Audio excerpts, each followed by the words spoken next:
Vamos então ao vivo? Vamos até o Rio de Janeiro. Roberta Camargo é quem está com a gente para trazer o que nós temos neste momento de informações sobre essa nova fase da Operação Sem Refino. Roberta, bem-vinda. Oi, Elisa, bom dia para você, bom dia para todo mundo que nos acompanha. Uma ótima sexta-feira a todos. Operação que está mirando principalmente uma casa em Petrópolis, na região serrana do Rio, que seria a sede para essas ações fraudulentas, segundo a Polícia Federal. Então, há vários endereços diferentes, né? Vocês comentaram sobre 16 mandados de busca e apreensão, mas um deles diz respeito ao que seria a sede desse movimento.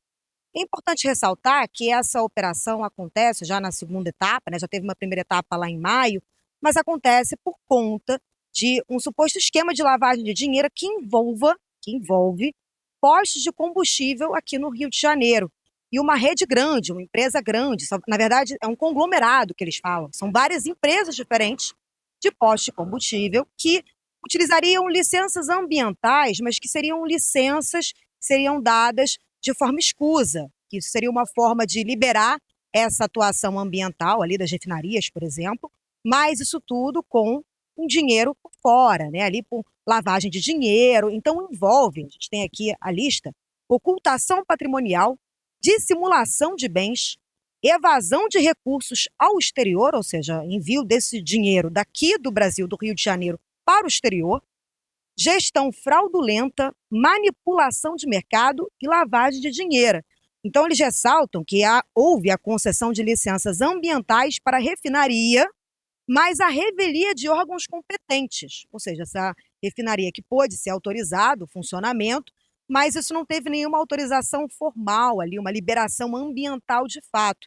Foi um movimento que foi feito também, como eu falei, de forma escusa. São 16 mandados de busca e apreensão expedidos pelo Supremo Tribunal Federal.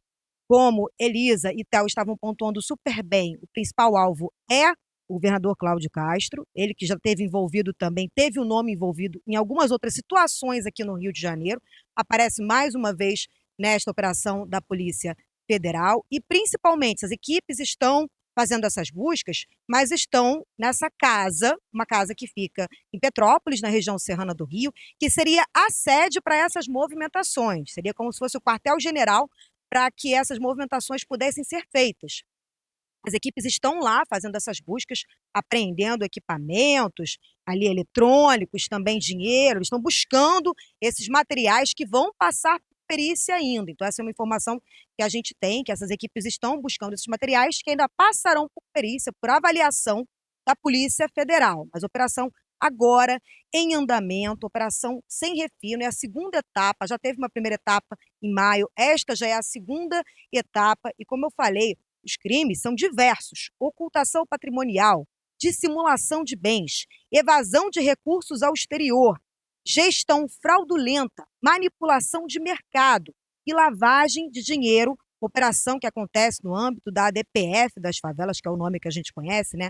ADPF 635, Rio de Janeiro, que também permitiu ali que a Polícia Federal conduzisse investigações sobre a atuação de grupos criminosos organizados em atividades no Estado e as conexões desses grupos criminosos com agentes públicos, facções criminosas, também milícias, mas essas conexões dessa atuação desses grupos criminosos com agentes públicos, no caso com políticos também, como, por exemplo, a gente já viu acontecer em outras circunstâncias. Então, esta é mais uma etapa dessa operação. As equipes miram principalmente essa grande sede, né, esse que seria o QG, o quartel-general desse grupo, que fica em Petrópolis, na região serrana, uma casa. As equipes estão lá agora fazendo essas buscas, procurando ali materiais que possam auxiliar a embasar ainda mais essa investigação.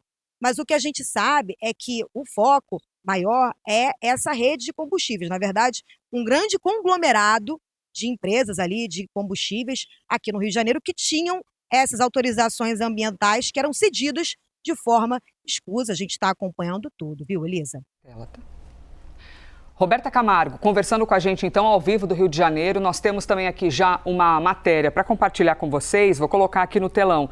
Veja quem são os alvos da segunda fase da Operação Sem Refino. Théo Cury explicou para a gente que são 16 mandados de busca e apreensão no Rio de Janeiro especificamente. E aí, nós temos aqui os nomes: Além de Cláudio Castro, ex-governador do RJ, também aparecem na lista Bernardo Rossi, Antônio Carlos Santos, conhecido como Pipo, lista a qual Théo Cury teve acesso, tá?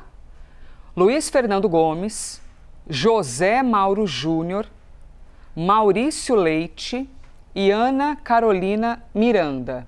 E aí, para a gente citar, como são vários nomes, vou citar um deles aqui. Quando a gente fala de Bernardo Rossi, a gente está falando de um integrante do União Brasil, tem uma trajetória na política do RJ, foi secretário de Estado de Meio Ambiente e Sustentabilidade até março deste ano. Secretário de Estado, e todo esse assunto que nós estamos trazendo aqui diz respeito a justamente meio ambiente, licenças ambientais, refinaria e toda a suspeita envolvendo ali o não pagamento de impostos por parte de Ricardo Magro. Aqui também, a título de curiosidade, Antônio Carlos Santos, ele integrou concorreu a uma vaga como desembargador do RJ no ano passado e não venceu e foi apadrinhado, advogado, tá? Apadrinhado por Cláudio Castro para esta vaga no TJ do Rio de Janeiro. Integrou a lista sextupla, lista de nomes ali, né, para conseguir uma vaga no Tribunal de Justiça do Estado do Rio de Janeiro. Não conseguiu e foi apadrinhado por Cláudio Castro. Citamos aqui dois nomes, em instantes a gente volta a este assunto, volta a essa história e nós teremos aqui mais explicações, tá? Sobre quem é quem, que tipo de atividade exercia durante, por exemplo, a gestão de Cláudio Castro, ou se foi em algum período diferente, ou não exatamente dentro da gestão. Em instantes nós teremos mais Théo Cury explicando pra gente as informações ao vivo sobre esta operação da Polícia Federal, que tem como um dos alvos o endereço da casa do ex-governador do Rio de Janeiro, Cláudio Castro, no Rio de Janeiro.